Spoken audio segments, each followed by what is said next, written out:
Tēnā tātou, nau mai ki tēnei wiki, arā ko te kaupapa nei, ko kōrero toi. I tēnei rā, kei a tātou ngā wahine tono mana nui I roto te ao toi. Arā ko June Grant, rāo ko Erena Koopu. Tēnā kōrua, this is a very auspicious day to have you both join us. And I'm really excited to hear your kōrero.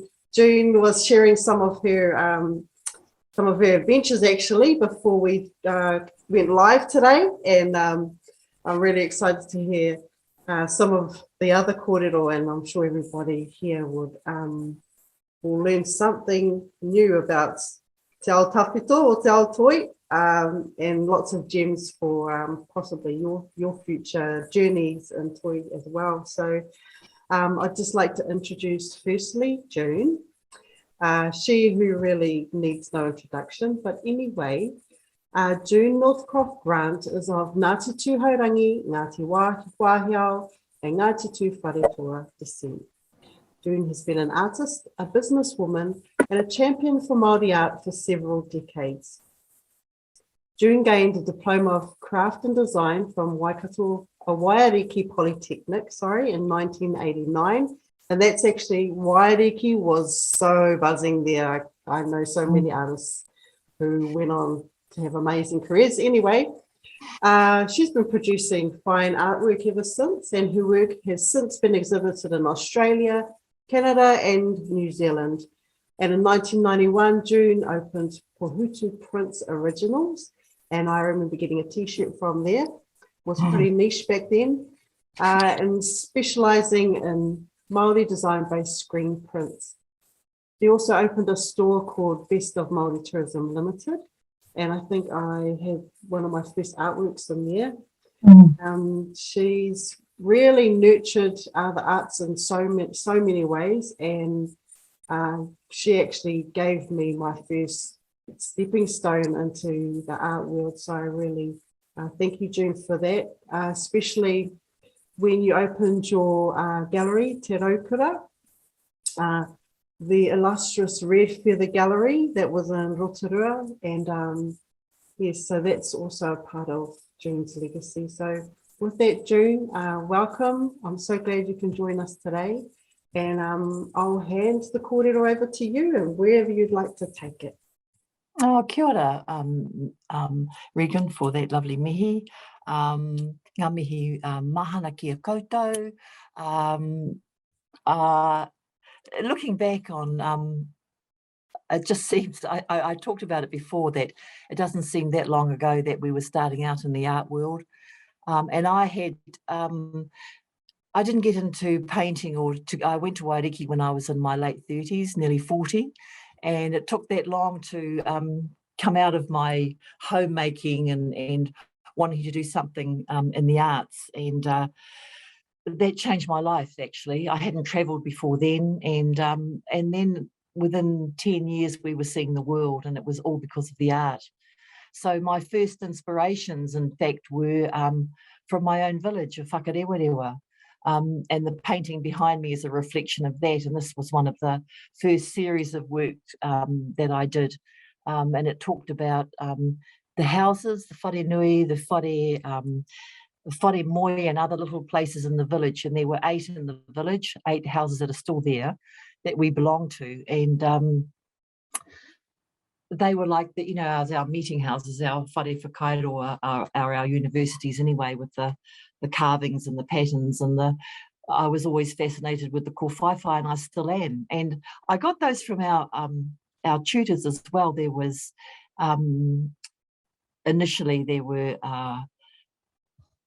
a number of really fabulous students, and we all sort of were taught the basics of art, and we just carried on with that, producing works like this. But this, obviously, the one behind me is a series, the whare series of Whakarewarewa. I think that's all I'll have to say now, and I'll pass the raka over to Erena.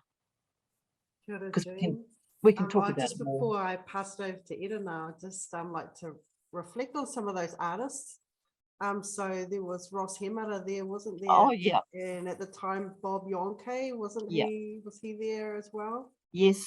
Professor Pairo Cornell, Yes. Chrissy. She was a student with me. She was a student with me then. Yes. Yeah.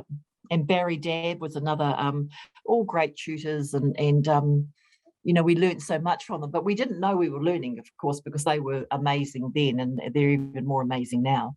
But just a fabulous kaupapa for our art careers, actually. And were you there when Ihinga was being built? Just at about the same time, but we had fabulous kaumātua here too, Heko Hōhepa, our good friend who was the CEO, Arapeta Tahana was the CEO of Wairiki as it was at the time. So yeah, really good people. Yeah, amazing times. It was. Lionel Grant talking about it being the best time and the hardest time of his life, the time of building Ihinga. So hopefully we get to hear some more. You will, probably, yeah. Yeah. Thank you, June. Yeah, so we'll go across to our other fabulous wahine, Erena Koopu, and I'm so glad you could make it, Erena. I hear you've been tipi haere around the muti and just slid in, and now you're ready to roll. So I'd just like to introduce Erena. So Erena Koopu is Te whānau Apanui, and she's committed to sustaining Māori culture through art by guiding and helping people to explore and discover their own creative core. As a tutor for many years, ne Erena, you've seen a lot of students go through and be successful artists in their own right.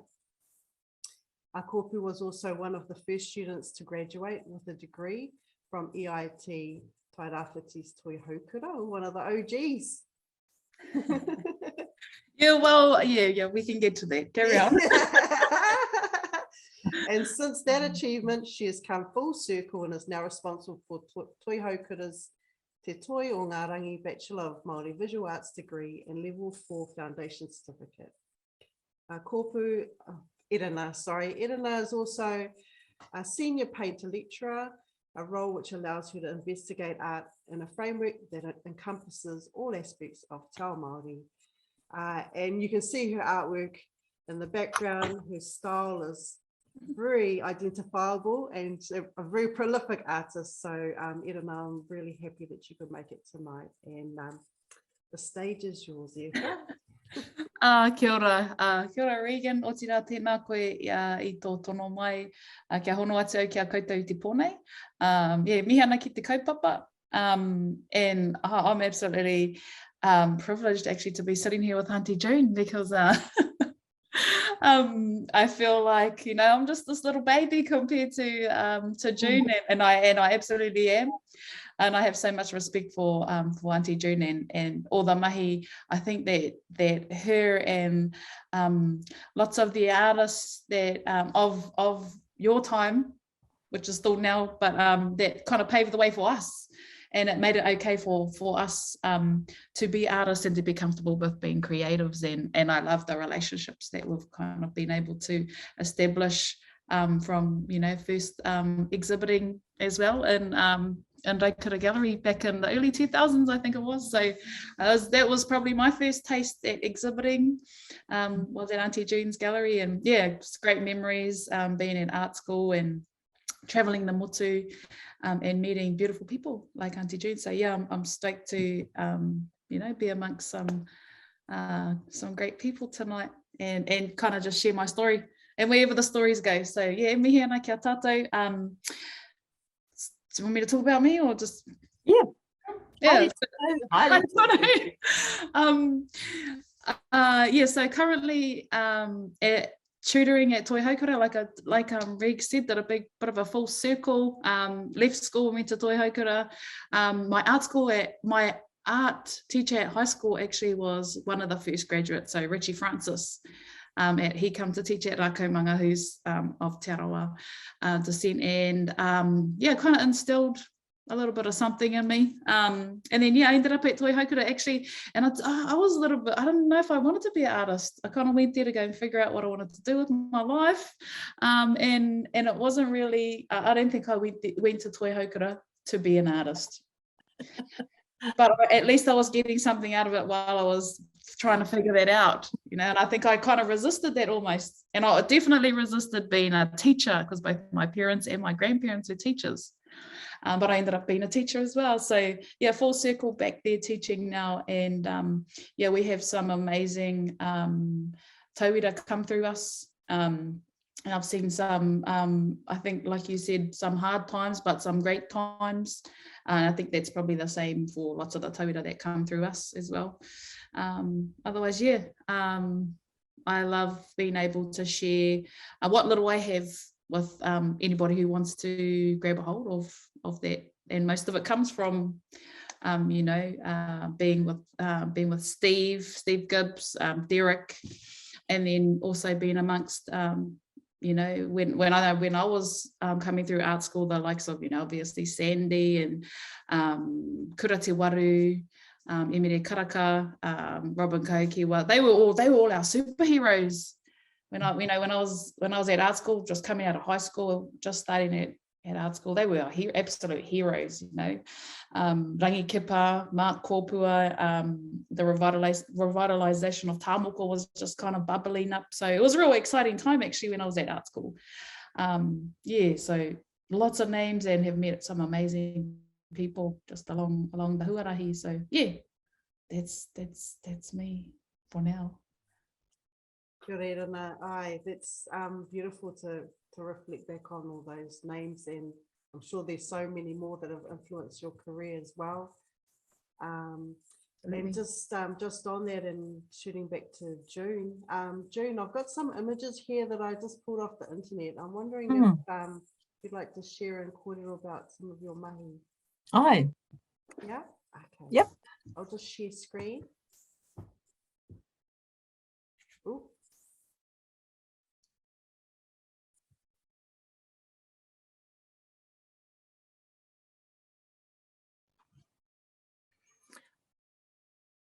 Yeah, this is probably not I really like working on really large canvases, and I would actually just tack them up onto the end of the wall of the bedroom and just paint them.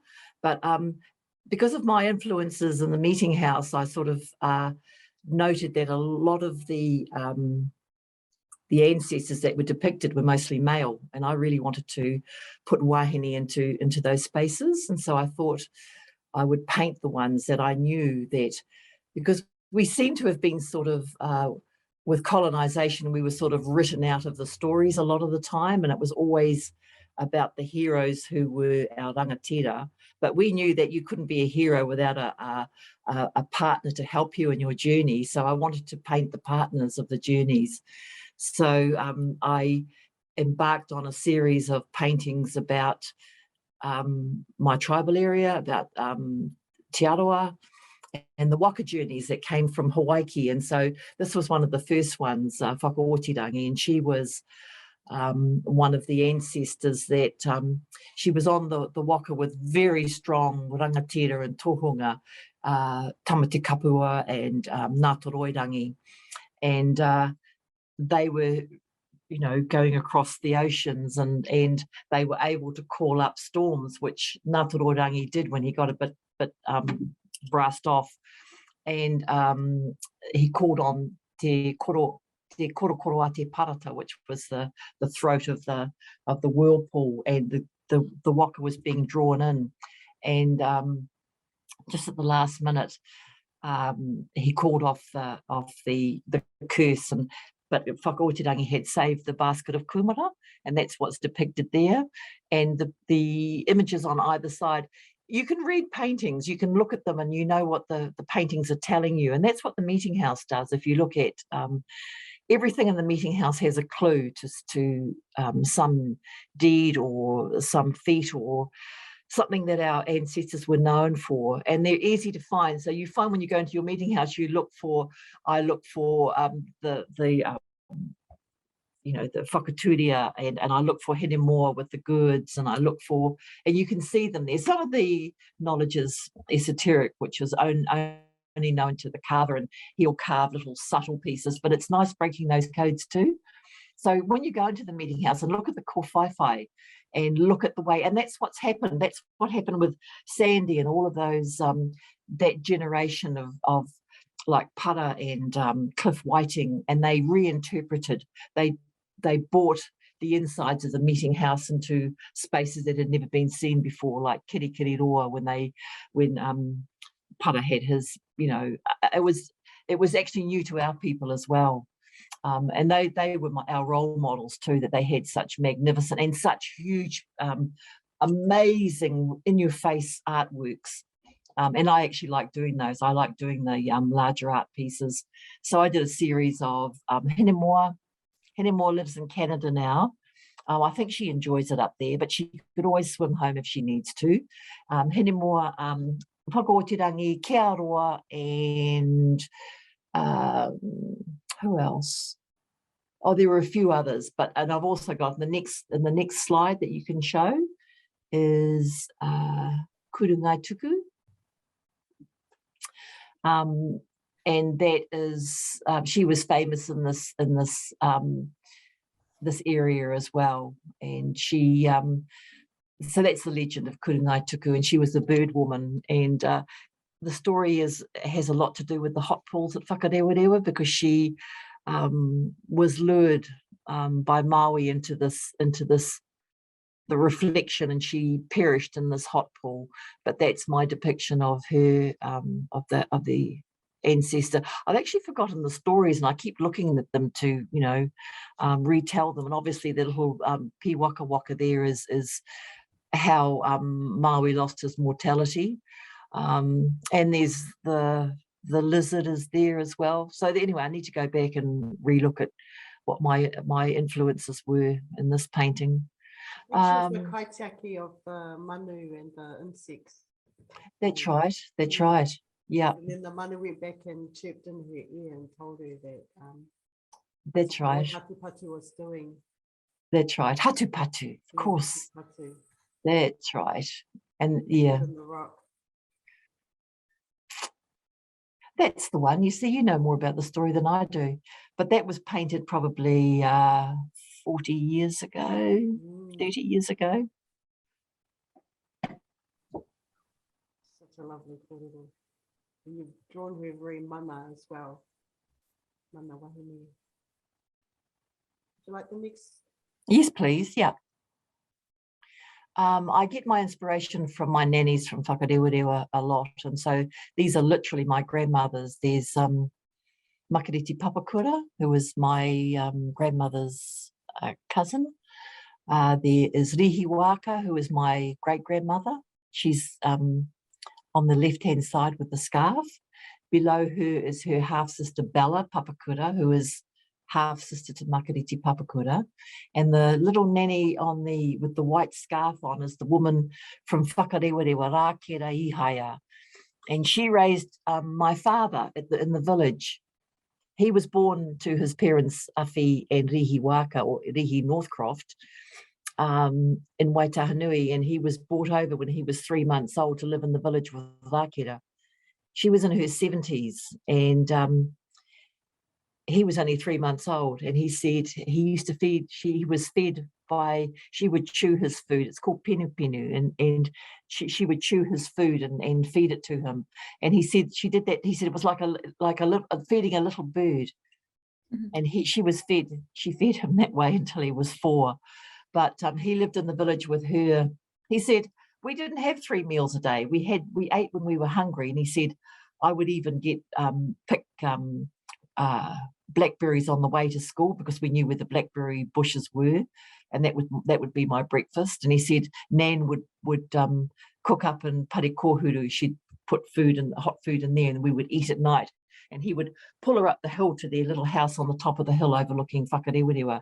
He said, and she would get tired halfway up, so we would sit there and we would gossip about all the ones going in for a bath into the village.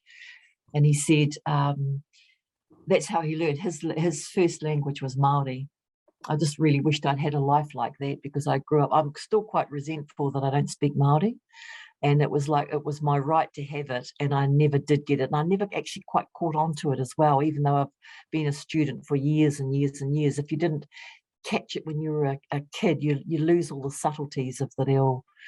So I really miss that. So my visual art is how I represent myself as a Māori person. So so even the painting behind me is my nanny. So the one with the scarf there is this little lady here, Rihiwaka. That's Auntie Bella, Makareti, and Rakira is at the top of this painting. You can't see her, but there she is at the top. Mm-hmm. So, and then my influences, and I paint Makareti a lot. It's just, and I'm sort of a wee bit parochial in that I like to paint women from my area rather than paint somebody else's heroes or heroines. And even the patterns in the meeting house, the patterns that I know belong to us, I'm quite happy and free to use them rather than acquire some other artist's style of patterning.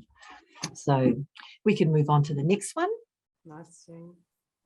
And it keeps you safe too, doesn't it? And it's it's okay.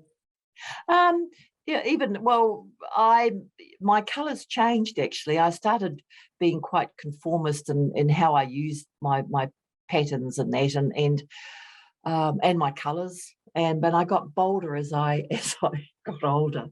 And this, when I say this is a recent painting, I haven't actually. I think one of the things I miss most about the fact that I'm working is that I don't get that much time to paint.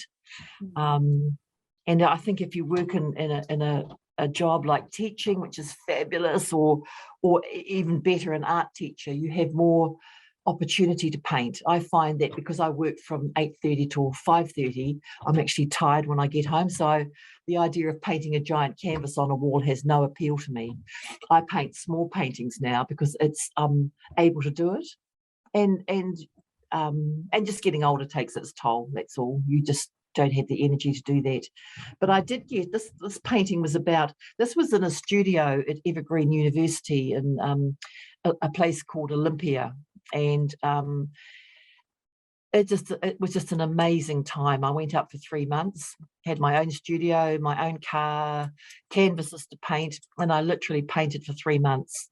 So make sure that that you know about the opportunities that are available to you as young artists. Keep in touch with Toi Māori, with Creative New Zealand. They are more than willing to help you out with art projects that you have, and they'll listen to you. And I mean, you just don't set yourself up as an artist and say, hey, I think I'll do this and I think I want to go to America and do it. You have to have a track record, and a track record might be that you've stayed 4 years at university, or you've been at Toiho Kura and got your degrees. Like I was at Wairiki for 4 years. And that's enough to, is 4 years out of your life to study art is luxury. You know, I'd love to do that again, but the cost of education is now, our parents are generally saying, well, that's not going to pay your bills. And it's quite true, because when I graduated from Wairiki, we set up a print. As you said, you talked about getting T-shirts from Pohutu Prints. That's what we thought, that's how we can survive. We'll do and we loved it. We were the first ones doing it at that stage, and Mere Ngatai and I set up, and it was a really good partnership, and we were both creative, and then we moved on to tourism businesses, which we never intended to get into, but Rotorua was a really good place for tourism. So it was they were good, profitable businesses, but as everything in life, everything has a lifespan, and then it just fades. And then there are so many designers out there, and clothing manufacturers, and people making the most amazing clothing. We have wonderful creative designers in Rotorua at the moment, and all over the place, in Gisborne too. And we used to seek them out too as entrepreneurs. We would seek them out. That's how we tried to take, when we went to the States to look at markets. And that's how we ended up in Vancouver. we thought there was a big Indigenous First Nations and Native American conference there. And we thought, oh, we'll go along to that. We went along. We were supported by Export New Zealand. And we went along. Rachel Taulele was one of our, one of the women that worked with us to get us clients up there who might be interested in our artwork. When I look back on it, I think how whakahihi it was actually to take our art into another tribal area and say, hey, we're Indigenous artists, when there's already Indigenous artists, tangata whenua, living in the lands. And so it wasn't, I think you have to be more humble. But there was a director from a gallery there whose father had been born in New Zealand. So he had an idea about art and Māori art. He didn't really know much about it, but he liked the idea of having something different, because what was different about the gallery, which was the Spirit Wrestler Gallery, was that their clientele was made up of very close friends of theirs. So a lot of well-to-do clients that they loved the kinship that happened, and it was a collective of people who loved the same sort of art, and they particularly loved Indigenous art. And that's how we were introduced to them, and that's when they started to buy our art. And then we had several big exhibitions there, the Manawa exhibition, Kiwa, and we had big openings, and we were selling our art. At the time, the carvers would be coming into my gallery or my shop, the tourism shop, and they would have beautiful carvings, and their top prices were sort of like $500 to $800 for a beautiful, beautiful, spectacular carving. And it was still quite expensive, but when they got to Canada, those same carvings could be sold for $20,000 and $30,000. So that was okay. The first exhibitions were great. They sold the work, but one of the things you had to be careful of was that internet was sort of not taking over the world, but people knew how to Google where the artist's work was. So you couldn't sell something for $800 in New Zealand and then take it up to the Northwest Coast and expect to get $20,000 for it, because that collector is looking at where that artist was coming from and seeing that the work only sold for a certain amount of money. So that was a good lesson for us in terms of, you can make the decision to sell your work offshore, but you can't sell it out the back door at your home to your cousin for his 21st. You know what I mean? So it's that type of integrity that you can't get away with anything in terms of being an artist and thinking, oh, I really need the money this week. You have to maintain that level of professionalism and integrity. So that was a really good lesson. And unfortunately, 2 years ago, it was actually 2 years ago, 2019, we went to the closing of the Spirit Wrestler Gallery in Vancouver. And we had said to them, Nigel, one of the directors, had decided that it was time for them to close. And some of the other directors weren't that happy about it. You know, like, you're closing the gallery? He said, yep, it is. It's time to do that. So they did pack up. It wasn't, not everybody was happy about the decision to close.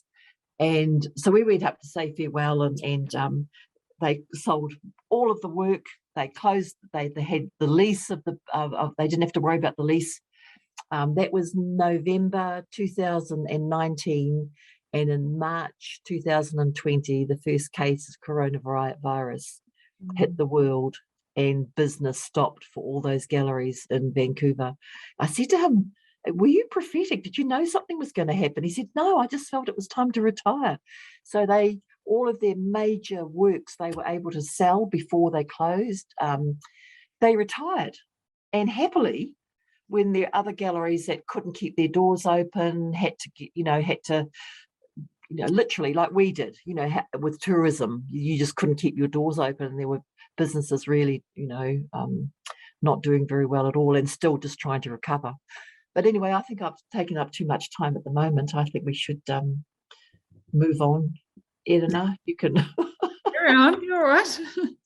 So this was one of the series that I did up there, and it was the Moon Mother series, and it was a series of, before I went up there, I read a book called the Clan Mothers, and they were a group of, they are wonderful Native American matriarchs who there are 13 moon, and that's a moon philosophy, of course, 13 moons in a year. A moon cycle is 13 months, and so each painting had a wahine and a philosophy. So that was lovely to get my head around and to look at. So all the paintings had clues to, I incorporated personal emblems of my children and my birth signs and everything I could think of that I've been influenced by in my life, whether it's there's a heitiki in every painting, there's a turtle in every painting.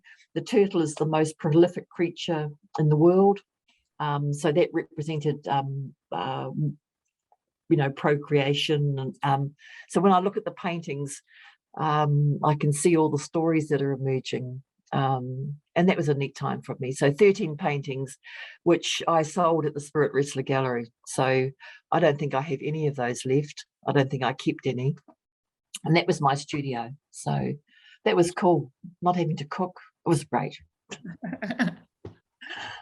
This was a painting that I did at one of their collaboratives, and that was Ruahine, and it's just woman of two worlds. So you can see it was reflecting Matariki, reflecting two cultures. You can see the thunderbird and the feathers and the symbolism that comes from Native American culture as well. And on the other side is the koru and the matariki and the moko, the lizard, and of course down the bottom, that little figure down the bottom is Papatūnuku. So that's Ruahine, woman of two worlds.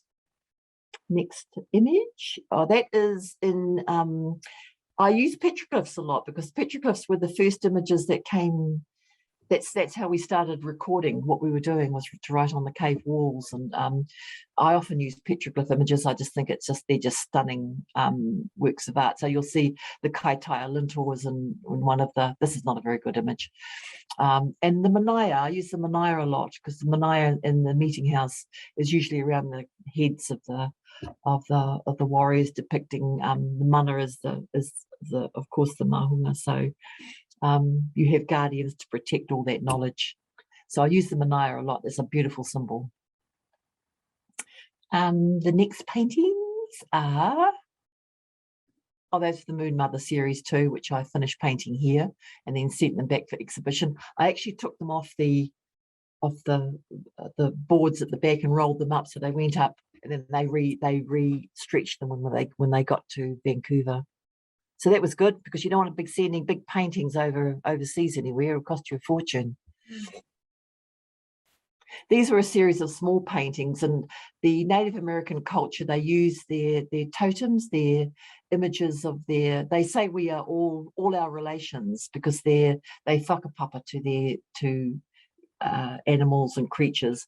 And so this was a series that was depicting that. They're quite small paintings though, which I prefer to be using these days. It's easy to work at a table with. So there's another one with a lintel and the manaya, the two manaya painting. I'm not sure what that was, if I could see a name somewhere. Often there's a lot of, I use words in my paintings a lot too. And I use that in whakapapa. For the paintings of whakapapa, there's always words painted underneath or painted on the canvas and then brought out and painted back. Next one, please. Yep, that's the same imagery as well. The moko, the mōpōk is a kaitiaki in our family, and I love the owl manu. So that was just a fantasy painting. This was my mokopuna. You can see my references again as the petroglyph paintings. The korowai, it's a protective cloak for her on her journey in life. And the pare, the lintel at the top, has got that ruru in it as well, which is a protector. And that painting is a pūhoro, which is a distinctly not necessarily, but it's a te aroa pattern from the waka. This was a series of paintings. This was what the first of 4 that I painted in 2002. And I got breast cancer at that time, and I had never thought that I'd ever get anything that serious. And I you know, it was a bit of a it was a strange time, actually. And I went to the Cancer Lodge to have treatment after the surgery, and I did the series of paintings. It was my way of, that was my healing, actually, to do these paintings. So you can see the Manaya is really big, because I really needed a really big protector to look after me. I needed, so what I'm painting is what I wanted to survive. You'll see the waka above my head, and the waka contains matriarchal lines. So the moko is sitting inside that waka. The Manaya is really, really huge to look after me. The petroglyphs are in the background again, which talks about my tupuna and where I'm from. The huia feather depicts things that are special. So you have, that's significant. So the huia feather is significant, and the I've got Manaya feet. So I depicted myself as a po in the meeting house. So this is me in the meeting house looking out, and below all the figures in the meeting house have figures between the legs which depict ongoing generations, and my generations are my 4 children who are there. So that was the first in the series, and there's a couple of others, I think, further along. But what I really think is important about the series is that at the time I didn't think I was going to survive. I was 52 years old. I knew that cancer was really terrible and that you can die from it. And I didn't have any expectations that I would live. So at this stage, I was thinking, how long have I got? How do I tell my story? What am I leaving behind for my children? I need to do a legacy. And so the good thing about this, the paintings, is that he mōrehua hau. It's been over 20 years and I'm still here. And I had said to the surgeon at the time, I said, I had to have chemo, and I lost my hair. So I had painted my hair, which it was down to my knees at the time. And all, you know, my tribe are all entertainers. They all had beautiful long black hair, which I had. And then it was coming out, and it was like, and then I was bald. It was sort of like, get over yourself, you know, your hair grows back. But at that stage, I didn't know if I was going to survive. And just the images were really important for me to get out there. And I had said to the oncologist, how long, he said, you need to have chemo to make sure that you don't, you know, the cancer's gone. And my son really didn't want me to have it. And he said, well, what happens if mum doesn't want it? And he said, well, you've still got a good chance of surviving. You could live for 10 to 14 years, you know, without chemo. And here I am. I did have chemo in 20 years and I'm still here. So it's a mōrehu story. It's a surviving story. Beautiful. So, and the next one I think is the last, I think, in the series of, there's 4 paintings. That's me having radiation. Yeah, that's so I've got the wakahuia, which has got the manaya on it. In the wakahuia, you put your most precious treasures. So that's sitting there.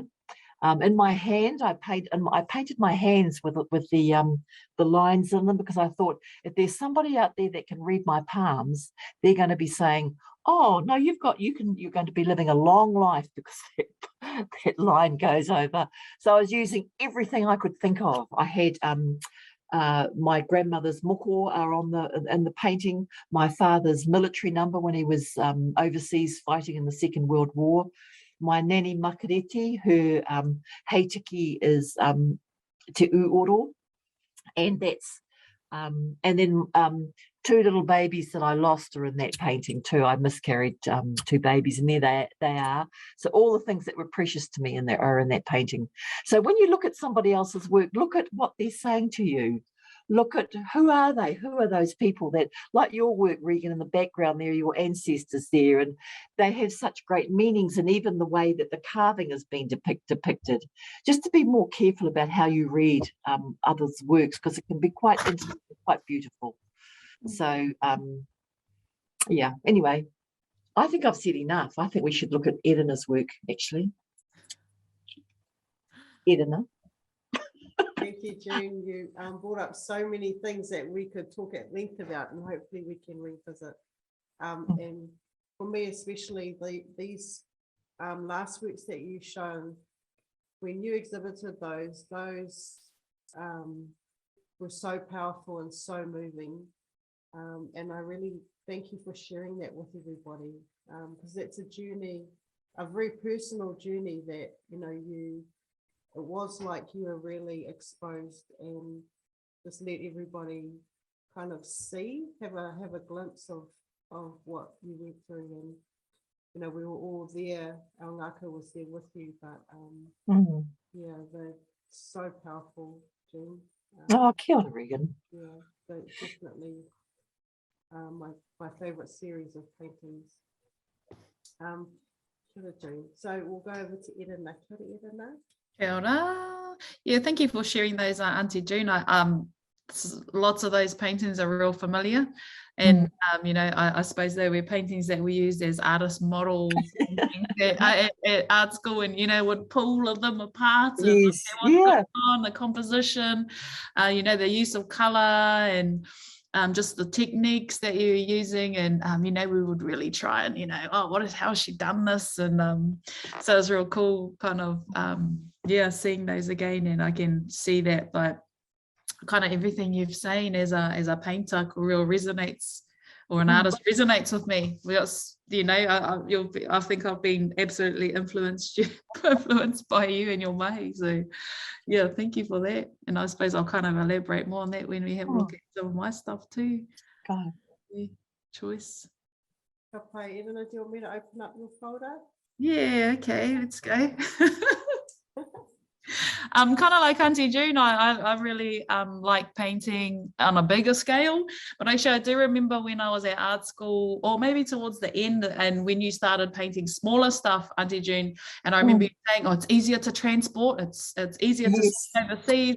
So, you know, that kind of flips. I always remember that. So, you know, as much as I love to paint this size, you know, the smaller stuff, we can sit and watch TV and do it, or, you know, we can travel, and yeah, easy and cheap to send. So yeah, that's kind of one thing that I actually learned from you a while ago. And yeah, some of the imagery that you use, and you talk about the manaia and using text in your work as well, and then using our mahi as creative as a healing tool. And I think yeah, I've kind of been through all of those things as well, and being able to express myself through my mahi.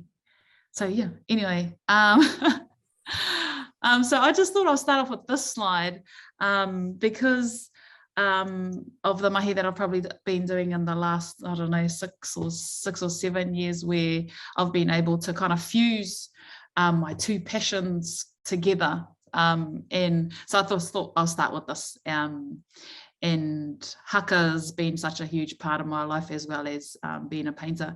And I'm a staunch painter. Like, I love painting. So when people say to me, are you doing, I was like, no, I'm a painter, you know. And yeah, so with haka and how it's just been a huge influence in my life, and it's such a huge thing for Māoridom and Te iwi Māori, and all the positives that come out of it.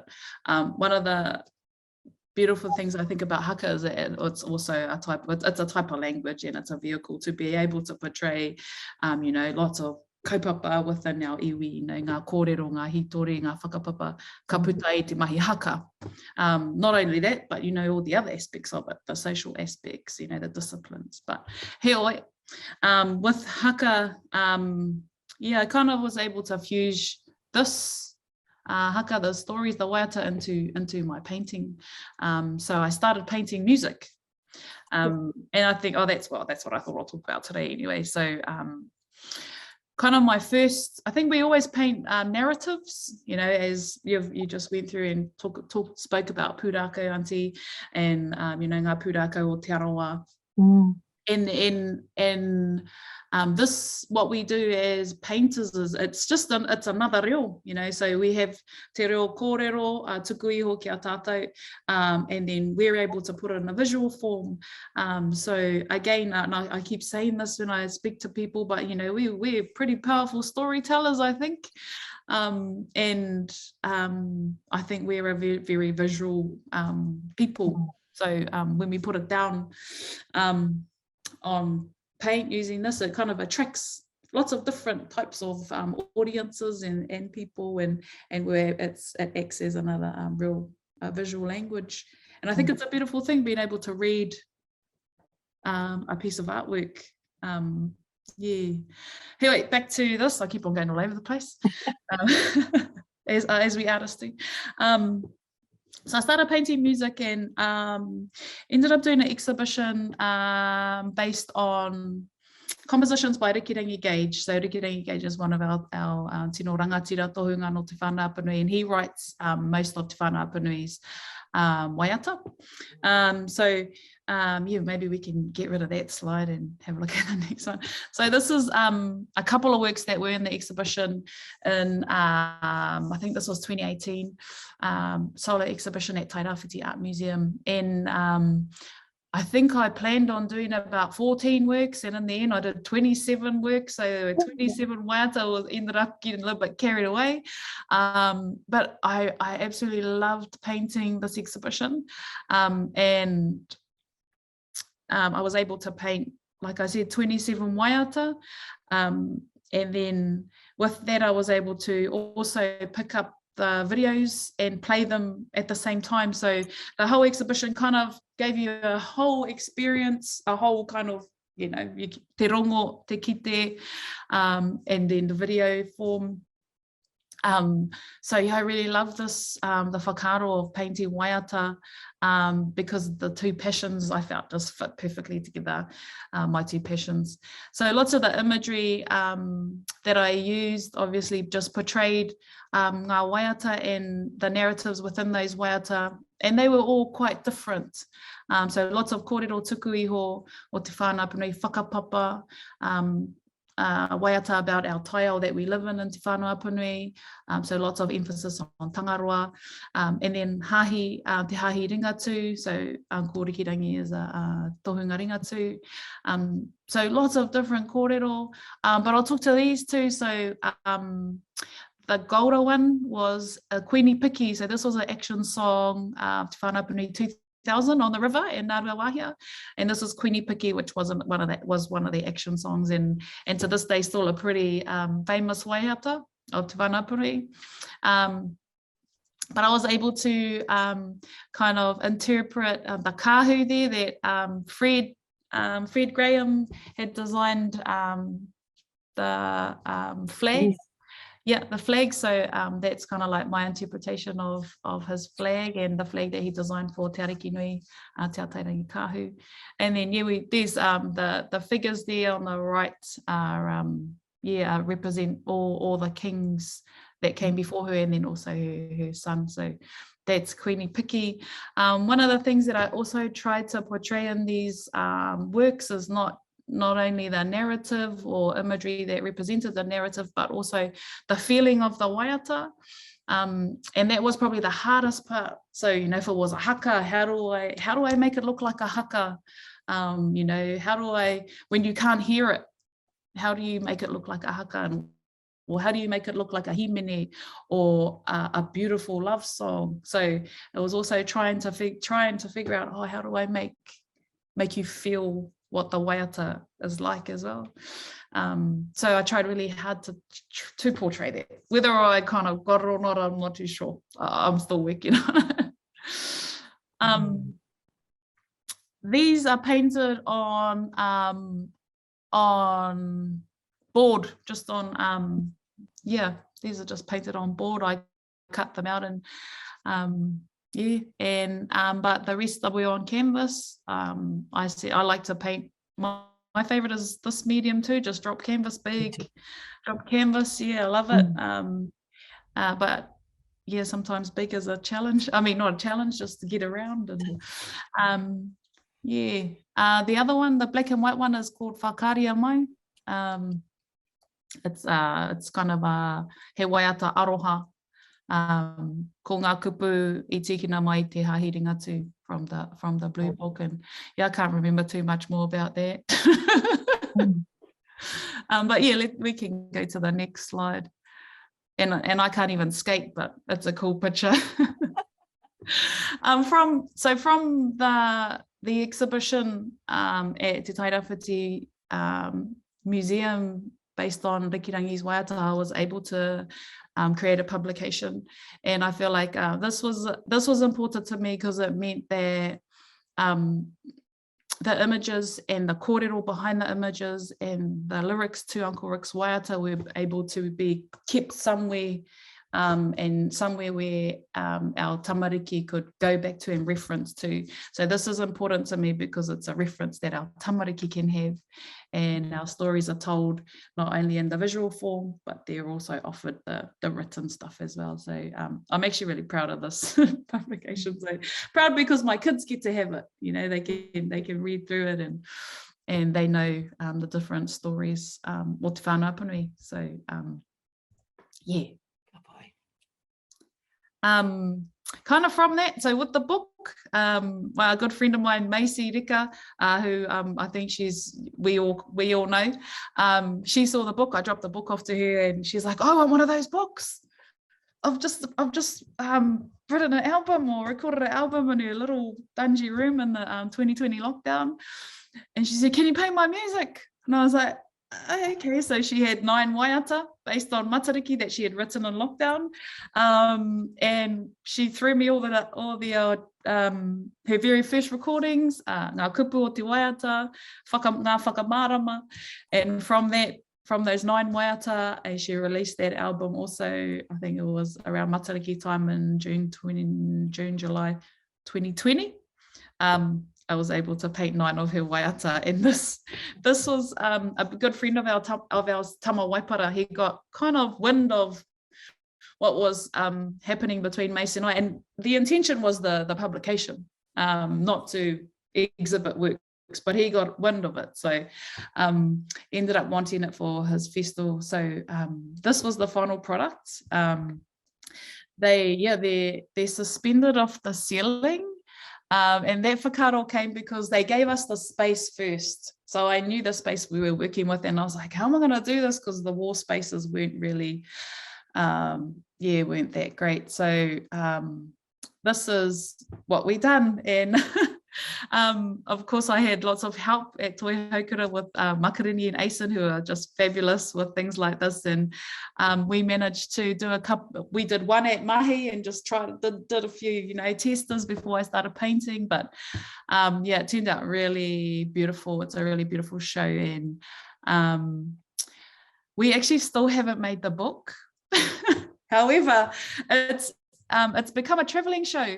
So it's probably, since 2020, it's probably been shown about a half a dozen times in different places. Waikato, Whakatane, it's heading to Otaki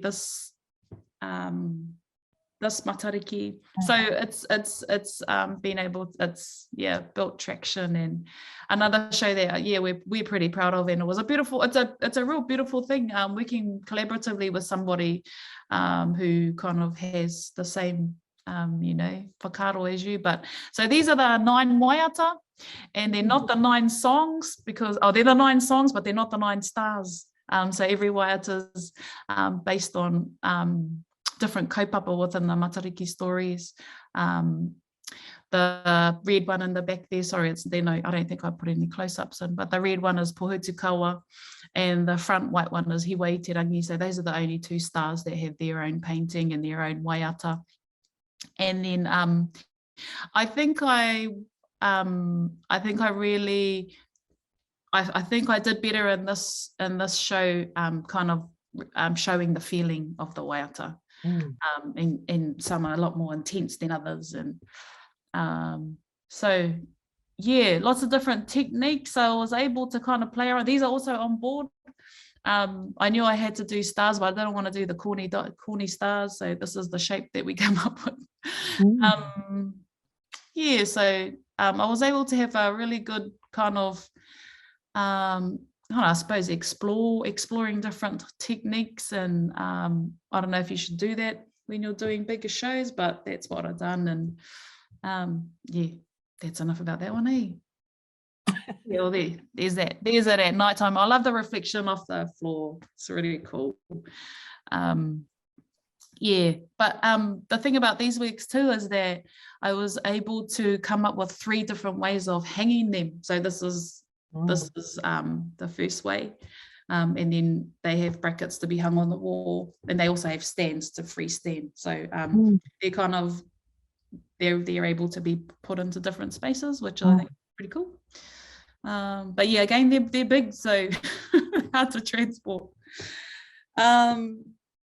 From that show, I went into paint a show called Hekiri Maku, where I painted 12 waiata by Tino Wahine no Waikato, who was one of my kaiako at Kura in Rakaumanga. I suppose more than a kaiako, she's like your mama, and she's an absolutely stalwart, beautiful wahine, but a prolific composer who composed all our waiata at Kura while we were growing up. And I suppose this is kind of where my real haka, my love for haka started too. So she has a lot to kind of do with that. But the idea for painting this show came about because I wanted to exhibit in Waikato, because I grew up in Waikato. And I put a proposal to this particular gallery, and that was the way I was going to get in there, was to write these waiata based on, and the narratives in these waiata no Waikato. So again, 12 waiata, and I think a real interesting thing about painting waiata by different composers is that you get a real different, there's different styles of composing. Obviously, they're from different regions, and then you get a lot of different narratives, a lot of different kaupapa.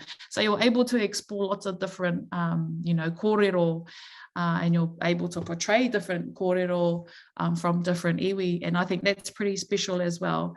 And you can interpret it in your own way. Yeah, I think it was important that I started with my own iwi, kind of going back to your kōrero, Auntie June, about painting our own tipuna, and yeah, that's safe. It's safe to do that. Yeah, that's Te Kiri Maku. This is coming out of lockdown 2020, hey? And I think these also for these I think I put these in because I wanted to talk about how as we as artists, this becomes our healing mechanism whenever we need to release anything or we need to throw something down. And the 2 works following were that for me, I was in a really dark space, and this is the way we pull ourselves out. And I think I'm really grateful that as creatives we can do that. And sometimes I feel sorry for people who can't do that, because how do you heal if you if you can't or if you don't have any outlet, I suppose. So yeah, this is and I think kind of going back to when we're talking about our mahi as well, and those last weeks you spoke about, Auntie June, and how there's a real powerful kōrero in there, and I love that you can share that. And I feel like we as artists are very vulnerable, because we sometimes pour our heart and soul into mahi, and then put it on a wall for people to judge and people to talk about. And, so that's sometimes a really hard space to live in. But I think the older we get, or the more we paint, the more we actually don't worry about what other people think. Which is why you probably started using big bold colors like me. I've kind of gone there too. Because we become a little bit more courageous, I think, as we get a little bit older. But yeah, these next 2 pieces that for me are about healing. And lots of times actually, yeah, this is he maramatanga, but lots of times also for me, if I'm painting works that are, you know, maybe a little bit too close to my heart that I don't want to share, I actually don't share the kōrero. You know, I kind of give it to the viewer and say, well, what do you see? You know, what would you like to hear about it? Because I think sometimes also as creators, we don't need to share the kōrero, because this is the kōrero, you know, koe nei te kōrero. And if you can't pick up exactly what I'm trying to say, that's okay. Yeah, hei a koe te tikanga, you interpret it the way you wanna see it. So yeah, those last two pieces was just about kind of, the healing process and how we can heal through what we do. Oh, this is again, I feel like this is a bit of a healing piece as well, not necessarily just for me, but for lots of people. So this is also based on a waiata that Macy wrote about the parekura ki whakaari. So I painted this the 1 year memorial, and the 1 year memorial for White Island, and the two figures in the middle there are the ones that are the two that were never found. And then you can see that there's White Island in the background there. Pai pai out there. I use a lot of text as well. I really love using text, and you know, I use lots of different Māori artist models to kind of guide me through using text and how to incorporate it. And that's a bit of a skill, I think, using text, because sometimes text is just thrown on and that's it, you know, it's not really worked into spaces. And, you know, I think that you have to play around with it and give it life, a little bit more life, and make it part of the piece rather than just sitting on top or at the back, if that makes sense. Yeah.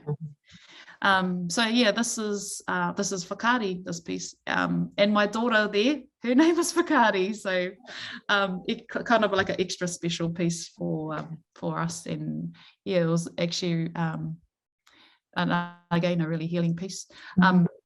And I'm not too sure if you work the same, Auntie June, but this piece is quite a big piece. This one behind me is quite a big piece, and sometimes I can just get a whakaaro and boom, it comes out and it's done in like a, you know, few hours. So I think this painting probably only took me, you know, a couple of days. But I know you work really fast, Regan. You're a fast painter. That piece, the Whakaari work, probably only took me, less than probably a week. But you know, when you're in, you know.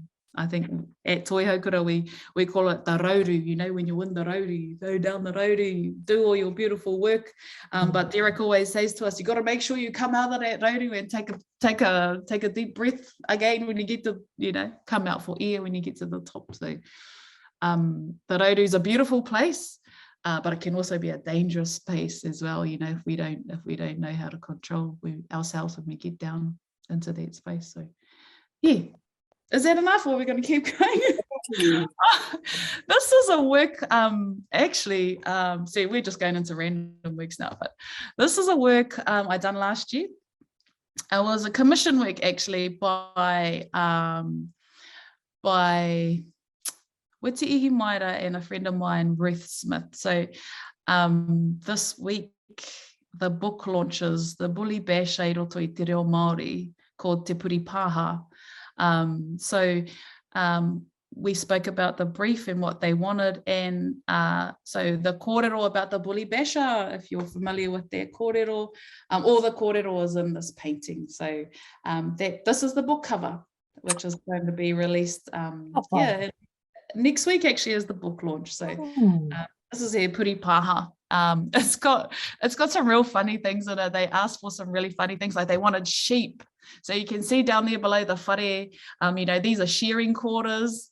And then you got these little Māori sheep doing their thing. So there's some real unusual things going on. But yeah, the central figure is the main character in the kōrero. And yeah, koina, that's kind of all I got to say about that. But it turned out really nice, that work. Yeah, there's a lot of, dry brushing. I don't know if we talk about, techniques, dry brushing, a lot of washing. I love to wash, and Steve Gibbs is really great at doing washes. I've got to have a lot of patience as well. But yeah, koina, that's se puri paha. Oh yeah, just one of the things you talked about, Auntie June, is using the manaia figure, and I've always been like, I've always been kind of intrigued by them, and I think it's because there's such mystical. What is it like? What's going on? And if we think about the Pito manaia design, especially out here at the church in Manituke, that it's like a really hidden language. And those kōwhaiwhai. And I think for most people it's super hard to read, so they're real mystical kind of entities. So I've always been kind of intrigued by manaia, and I've actually never been really good at drawing them or painting them until I started drawing and painting them, and then realized actually, like, and then interpreting manaia in my own way. So these are kind of, I think I did this last year, so I just started playing around with, how do I paint, or how do I draw manaia? And this is kind of what I've come up with. 3 sections of the top, middle, bottom section of very different materials and techniques. And so the middle part, you'll see that it's quite thick, it's loaded. Then you come over with a spray paint, and then you get that nice kind of, I'm not good at real toy, but it's got that fade coming over the top, and then the top part is a lot of washing going on there, and I think the bottom part's just all spray paint. And I've started using, and this is for speed purposes, I've started using paint pens. I love a brush, and I love what a brush can do. And sometimes paint pens just don't cut it, but for speed, paint pens are amazing. They're kind of like, I really love them. So the smaller lines in here, I can do them faster than if I'm just using a brush. But like I said, you can't replace a brush. A brush is, especially, a liner brushes. They're just beautiful. You get some beautiful kind of techniques from them as well. Oh yeah, this is another one. This was a commission work, and I do like commissions where there's a little bit of direction, but there is a point. So where I think whānau can go to, or client, whatever you want to call them, with their direction, where you don't want to lose kind of your artistic, creative integrity. But this piece was actually quite easy to do, because it was for a whanaunga of mine who wanted to kind of portray where she come from. So she actually come from the same marae as me. It was really easy. So this is here a piece taken out of the ringatu. Her grandfather was a ringatu tohunga in Te Teko, Willie Coates, and then she wanted her grandfather and her daughter. Those are the 2 central figures in there. And her daughter is called Hiwai Te Rangi. So the kind of, you got those niho in there represent the stars, and this is real influenced by Darcy. You can see the Darcy influence in it. We've got a Darcy painting at Toi Haukura, and I absolutely love it. You can see the top part there. It's all Darcy. Yeah. And I love that we have influences like that, and as long as we're acknowledging people who influence us, I think it's all good. I don't think he'll mind. Oh, that's that. Oh, we must be almost at the end, are we? This painting's got about 3 different paintings underneath it, and I very rarely have trouble, or I very rarely paint over a painting. I start at a point and I finish, but this one I started, it didn't work, I left it. This was one of those ones that took forever. You have these ones that take overnight, and then you have these ones that sit there and take forever and ever, and they just don't work. So yeah, this one's got about 3 paintings underneath. Oh, paint over it, and then sand it off, paint over it, and or just let's do thick paint just to, you know. But this painting is again, I was exploring. Actually, the story for this painting comes after I done it, and sometimes I do that. Sometimes I start with a kaupapa. And then you create your symbols and your imagery, and you figure out what you're going to do, small sketches and drawings before you go onto your main painting. Other times you just want to paint for the sake of painting. And actually at the beginning of this, I just wanted to do a painting and have a paint. And I didn't really have a kaupapa. So I was exploring those manaia figures and came up with those. I don't know, you can see there's 2 different whale figures, tohora figures in there, and they're made up of manaia. So I was exploring the manaia, using the manaia, learning the manaia, and came up with those 2 tohora figures. And then the story turned into the 2 tides, Te Tairehia and Te Tairehua, that kind of the tohora tides that run from up here, the east coast, then all the way down south, and then, you know, they're currents, the currents. So one goes down and one comes up.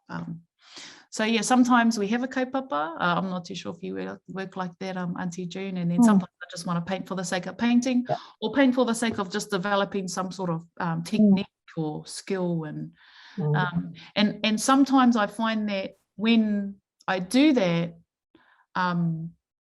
you develop your skills and you come up with something absolutely new that's going to work for you. When there's no kind of thought in what you're doing, and then you go, oh shit, I just discovered that I can do this, you know. There's a lot of discovery going on in those tutu phase. I think it's having a good tutu, and also not being tied to doing mahi for anybody, you know. It's just being free and being okay with painting for the sake of painting. And I think that's where probably our best mahi is done. I think koina.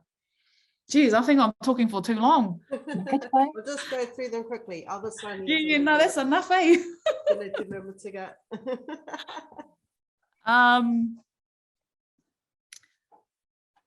What is that piece? Oh, I did that piece in the response to the Cook celebration I had here a couple of years ago. I think the best part about this is that I laminated the wood and I cut it out and I sanded it. Probably not so much the painting, but this was a response to that. And I think this is called huri kōrero, which to me meant that everything was backwards and upside down and didn't quite make sense. So nothing made sense to me with celebrating the coming of Cook into Tūranganui-a-Kiwa and the different encounters that Cook had while he was here for all of 24 hours, longer than that. But so this was more of confusion. It was confusion, it was chaos, it was, I don't understand. So you'll see that there's a compass in there, but it doesn't go the right way. Everything's kind of inside out and upside down, and to me doesn't really make sense. And we've got this real like contemporary style of painting on a really old looking piece of wood. So yeah, that's that one.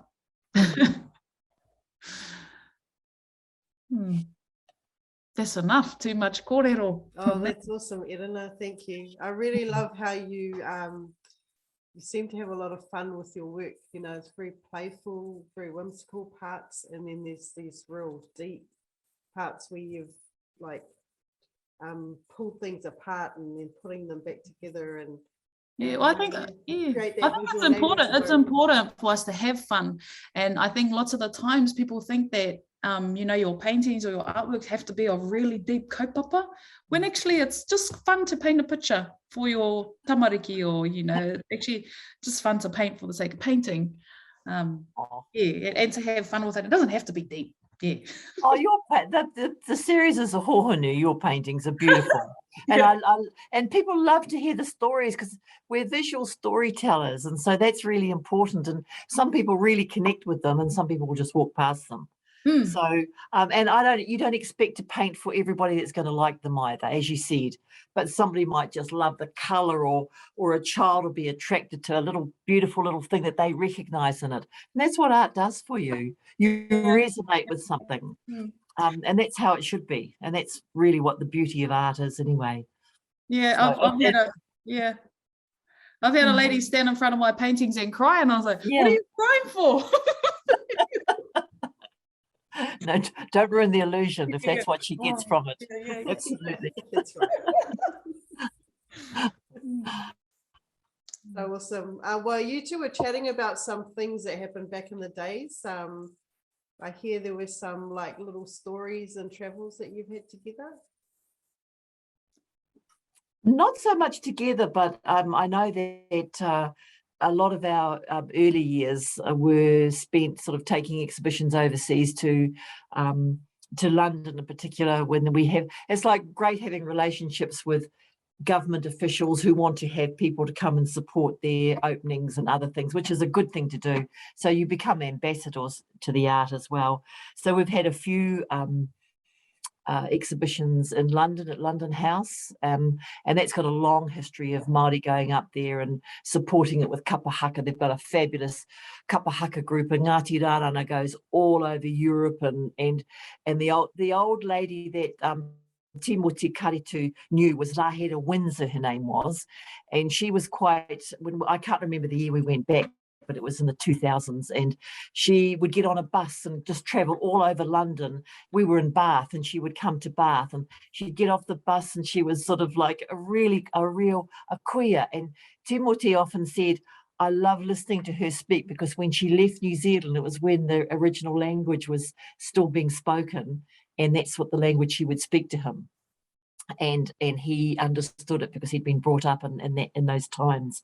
But we would then hang our exhibition, have a fabulous time at New Zealand House, because it overlooks Downing Street, and you can see, in fact, whenever the Queen troops the colour, bodyguards, or not bodyguards, but police go up and man that building, because it's a strategic point to see where other people might be and if the Queen was in danger. So it's right in the heart of London, and it's lovely. Pack the exhibition, leave it there, unpack it, carry on to Europe or to other parts, and then take everybody to, we would, and it was just amazing because we'd all hop on the bus and we were all excited, and we were heading off from Amsterdam to we're going to Switzerland, Switzerland, so you're all excited, you're looking out the window and you're looking out the window. Everybody on the bus would be asleep in about 10 minutes. We were in the Alps, wake up, it was just so much going on. And I'm sure we wasted our youth by falling asleep a lot or going to bed early. You're probably hungover. No, it wasn't so much. You didn't have time. It was just bang, bang, bang. I can remember waking up one morning, looking out the door, and all the suitcases had gone, and we were still in our pajamas, which meant that they'd actually loaded up the bus. So all of that sort of stuff, but really funny times, and with the tahudis and who'll all be watching this, all of those young ones. And the thing, when you go overseas, what goes on the bus stays on the bus. But it was always fun, always good. So you take advantage of all of those things, of all those opportunities that you can, because it's much better to share things with people that can share that story with you, because you always have that connectivity. And I think that, apart from our visual arts, Erena, I believe that kapa haka is one of the things that totally keeps us connected. And I think if you can encourage your kids in the reo and in kapa haka, then I think we're going to be fine as a future. When I look at what Makariti was trying to do, our Nan, and it was at a time when everybody thought that that the reo was a dying language, that the Māori it was going to be a fine race that was going to be eradicated, because there was no ways of continuing it. And here we are 100 years later, and we're stronger than ever. Our mokos are all Māori speakers, and I'm just so proud of them. I know, as I say, I regret that I didn't actually have that as my right, that it wasn't that I couldn't speak the reo because it wasn't there for me, Anyway, my paintings reflect that. that part of me. Absolutely. Your other reo way, that not everybody can do that, paint in that reo. And I think we should encourage our kids, though, because a lot of our kids are just naturally good drawers anyway. You know, and and I know that even though I don't paint, I'm actually better at painting now than I ever was. Yeah. Because of that experience, you know, Eden, like you're saying, you try out different things, and gee, that works. Or I love being in the States because you go to these paint shops in Granville Island and they make. Yes. Oh, I love that place. I've been there. Oh, and it's like, you know, the most beautiful paints, which are all drying up in my garage because I haven't painted for long enough, but they're accessible. And the painting brushes, the painting sticks, as you said, because I'm a better drawer than a painter. And so I'm not, you know, Darcy's work I absolutely love because it's lovely and free and loose and the colours and that. I tend to sort of do that with my painting. You know, so my paintings take a long time because they're painstaking. And it's like Sandy's style, he does it beautifully, but it's perfection. Yeah. And if you strive for perfection, it's going to take you a hell of a lot longer. That's all.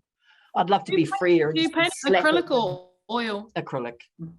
In fact, the only reason I don't paint in oil is that I'm usually running late for exhibitions. I'm usually painting the night before, touching up and stuff. So I all do that. I never have the luxury of 6 months to let your painting just mature and dry, and you can live with it for a little while. But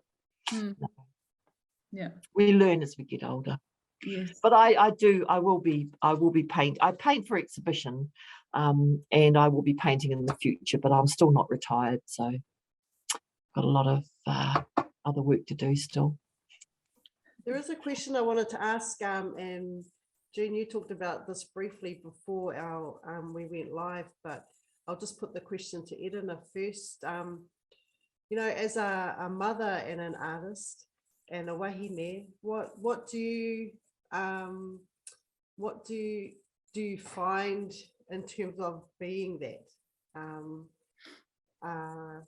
Because I know, you know, June's talked about waiting till later in life before she started painting because she was focused on her whānau. And then when you're painting, you still have your whānau there. It's not like they disappear. So, Erena, what's that for you as a mama and an artist, and a prolific artist, and having a full-time job as well? I think I've been lucky because I've had a lot of support. I've had a lot of support from different people who have been okay with, you know, taking care of the kids while I can do what I want to do. My kid's father was really supportive of me painting, in particular the Apanui show. But then in saying that, I spent so much time on painting, you know, what happened was that we had separated because I was too busy painting, you know, but I was always supportive of what I was doing. But in that also my mum, she actually has my children. My children live with her at the coast, which frees me up to be able to, number one, be here in Gisborne and do my mahi with Toi Haukura, but also to be able to paint. So, but I think, you know, it sounds a little bit cliche, but when we have tamariki, almost everything we do is for them. And I know that the mahi, the painting that I do, regardless of whether it's directly for them, is for them. You know, they know that, you know, mama paints. They know that mama tells all these stories. And I actually really love that, you know, my kids live an exhibition life. You know, they were eating blue cheese when they were 2 years old. You know, come on kids, we're going to the museum for dinner tonight. But, you know, and they've got absolutely amazing people that they look, role models that they live amongst. You know, they don't know that Koro Derek's a sir and how brilliant he is. They don't know how much of a brilliant person Koro Steve is, or Auntie Macy or Uncle Rob. You know, they live amongst some amazing people. And I think as you know, as a mama, that's really important. We've been able to create this environment for them, and it's okay if you want to be a singer or a dancer or or a creative, because they're around it all the time, so I don't know if that really answered your question, but I've had some amazing support in my mum, having the kids, and my kids papa, he's an amazing papa, and they both kind of let me do what I do and what I love to do. So I'm super grateful for being able to do that, and what I do and what I leave behind. And I had a conversation with Makarini, actually, Auntie June, about, have you painted anything for your kids? It's like, I don't know if I have, and I always think that, when I'm not here, when I'm gone, when I'm gone, I've left so many things around for my kids to be able to be around, knowing that, my mum did that, or, they could walk into a space anywhere around the world, or, somewhere around the world on Aotearoa, and, my mum done that, or, that's a painting done by one of my mum's friends, or, so I think that's really cool too, that we're able to leave in a mea, material things for our tamariki to be able to look at, and our mokopuna to be able to look at and say, nā maneni done that. I think that's cool. Yeah. That's so cool. What about you, June? Oh, well, it was the same. I mean, I still struggle not being able to work as a full-time artist, because we still have to live and we still have to do other things. I think that if I'd done my life differently, I'd never have opened a gallery. I loved having the gallery, but artists shouldn't have galleries. A gallery should be run by councils and by government and by other people that can afford it, because it's such a burden. It financially, it's never successful, and I lamented the closing of that. But that was actually at the time of the global recession, which I didn't know what was happening, but it was like in the last few months of the gallery being there, I was selling a postcard, and you have to sell a $4,000 painting to pay your rent. Why would you pay rent? Why would you pay $40,000 a year in rent? So all of those things, be very careful about what you think is a good lifestyle or a good business. I could never paint while I was in the gallery, because you needed to be presentable for dealing with the public and tourism and other things. So you had a different role. But looking back, I should never have been that person. I should have been the painter that came into the gallery and said, would you like to buy my painting? Or would you like to represent me in painting? I don't think the artist should be the gallery directors. So, and then that's always difficult too, because it was never, I've always been inclusive. So every work spoke for itself. It wasn't about the artist and who they were. It was that your painting will tell your story. So I'm not here to judge what that might be. So yeah, there's lots of lessons in life that and I probably, if I had my time over, I'd be doing, I'd never separate my family, though. That was always my priority, and it still is. I can remember the days when I'd be working, like you, Erena, talking about your tāne, saying, I mean, I would be I'd be all night in my little studio, and Mike would actually leave my food at the door, and knock on the door and say, you guys at the door, so I could just continue painting. And that's the support you need. I used to let my moko, because I painted on the wall of, like, I used to just tack my canvas up to the wall of the bedroom and I'd paint on that. And he was only little, he was only 2. We brought up one of our mokos, and he'd just get into the paint and he'd get his brush and he'd paint all the bottom of my paintings. And Mike would say, what are you doing? I said, there's nothing, that he's getting so much joy out of this. There's nothing that he can't do that I can't make better or fix. And we would elaborate and do other things. And look, this has turned into a whatever, but I love them being part of it as well. And they still remember that, and that's always going to be their painting. I helped Nana do that painting, and they still say that. And I go, well, actually, really. But those sorts of things that are really important. But yeah, if you had your time over, yeah. But really, no. My kids were born at into Toi Haukura.